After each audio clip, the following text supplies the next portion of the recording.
Hello everyone, myself Amit Kumar, working as assistant professor in civil engineering department, RPIT Technical and Medical Campus. Today we are going to a new topic on slump test of the concrete. What is slump test? That is, slump test is used for the measuring workability of concrete and it can be used in the laboratory at the site of the work.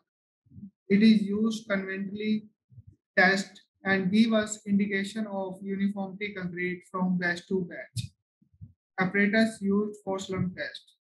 The apparatus used in slump test that is of the metallic mold in the form of frustum of cone with internal dimension as given below. The bottom diameter is 20 centimeter, top diameter is 10 centimeter, and height is 30 centimeter.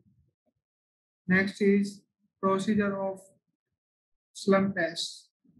First one is the internal surface of the mold is thoroughly cleaned and free from superfluous moisture and adherence of any old sack concrete before commencing the test. Next is the mold is placed on the smooth, horizontal, and non-absorbent surface. After these, the mold is filled with concrete in 4 equal layers and each layer is tamping with 25 strokes of tamping roll.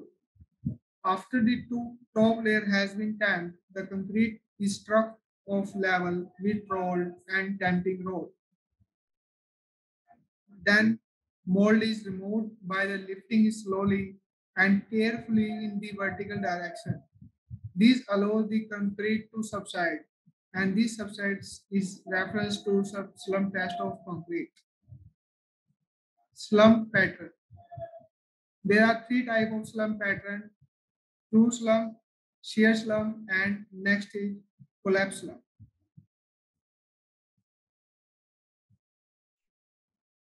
Following are the figure which are show collapse stages of concrete.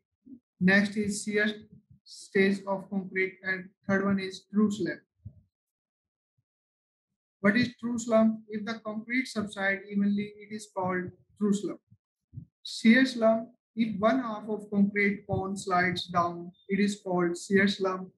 And this shear slump is measured as a difference between the height of mold and the average value of substrate depth. The collapse stage indicate a linear mix.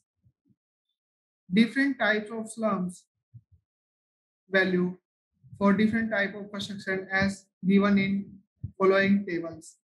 That is, payment minimum is 25 and maximum is 50 mm. And third one is mass concrete structure, that is minimum 20 and maximum is 50 mm. Unreinforced concrete, minimum slump value 25 mm and maximum is 75 mm. Reinforced foundation, footing and wall, minimum value of slump that is 50 mm and maximum is 100 mm. Reinforced slab 30 and maximum is 125 mm. And last is column. Minimum value for column is 75 mm and maximum is 125 mm. Thank you very much.